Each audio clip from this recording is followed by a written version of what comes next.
Indian ജനാധിപത്യത്തിന്റെ നെടുംതൂണുകളിലൊന്നായ തിരഞ്ഞെടുപ്പ് പ്രക്രിയയെക്കുറിച്ച് വീണ്ടും ഗുരുതരമായ ആരോപണങ്ങൾ ഉയർന്നിരിക്കുകയാണ്. 2024 ലോക്സഭാ തിരഞ്ഞെടുപ്പുമായി ബന്ധപ്പെട്ട് കോൺഗ്രസ് നേതാവ് രാഹുൽ ഗാന്ധി നടത്തിയ വോട്ട് തട്ടിപ്പ് ആരോപണങ്ങളാണ് പുതിയ വിവാദങ്ങൾക്ക് തിരികൊളുത്തിയത്. ഈ ആരോപണങ്ങളെ അതീവ ഗൗരവത്തോടെ എടുത്ത കർണാടക മുഖ്യ തിരഞ്ഞെടുപ്പ് ഓഫീസർ രാഹുൽ ഗാന്ധിക്ക് നോട്ടീസും അയച്ചു. തിരഞ്ഞെടുപ്പിൽ വോട്ടർ തട്ടിപ്പ് നടന്നുവെന്നതിലും ചിലർ 2 തവണ വോട്ട് ചെയ്തെന്നുമുള്ള അദ്ദേഹത്തിന്റെ വാദത്തിന് തെളിവുകൾ ഹാജരാക്കാനാണ് നോട്ടീസിലൂടെ ആവശ്യപ്പെട്ടിരിക്കുന്നത്.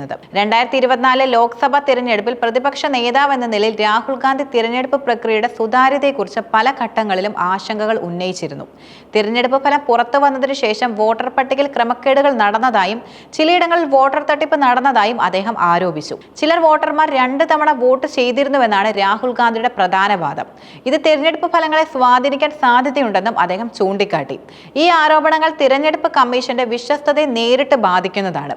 നേരത്തെ വോട്ട് കൊള്ളക്കെതിരെ പോരാടാൻ കോൺഗ്രസ് ആഹ്വാനം ചെയ്തിരുന്നു. ഇതിന്റെ തുടർച്ചയായാണ് രാഹുൽ ഗാന്ധിയുടെ ഈ ആരോപണങ്ങളെ തിരഞ്ഞെടുപ്പ് കമ്മീഷൻ ഗൗരവമായി എടുത്തത്. ഒരു രാഷ്ട്രീയ പാർട്ടിയുടെ നേതാവ് തിരഞ്ഞെടുപ്പ് ക്രമക്കേടുകളെക്കുറിച്ച് സംസാരിക്കുമ്പോൾ അത് സാധാരണ ജനങ്ങളിൽ സംശയമുണ്ടാക്കാനുള്ള സാധ്യതയുണ്ട്.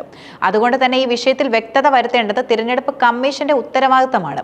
റിപ്പോർട്ടുകൾ അനുസരിച്ച് കർണാടകയിൽ ഒരു മണ്ഡലത്തിലെ ശകുൻ റാണി എന്ന സ്ത്രീ 2 തവണ വോട്ട് ചെയ്തുവെന്നാണ് രാഹുൽ ഗാന്ധി ആരോപിച്ചത്. എന്നാൽ തിരഞ്ഞെടുപ്പ് കമ്മീഷന്റെ പ്രാഥമിക അന്വേഷണത്തിൽ ഇത് ഒരിക്കൽ മാത്രമേ വോട്ട് ചെയ്തിട്ടുള്ളൂ എന്ന് കണ്ടെത്തി.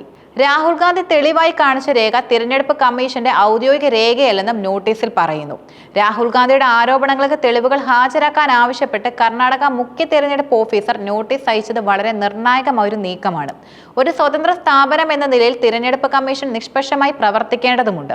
അവർക്ക് മുന്നിൽ വരുന്ന ആരോപണങ്ങൾ വസ്തുതാപരമാണോ എന്ന് പരിശോധിക്കേണ്ടതും അവരുടെ ചുമതലയാണ്.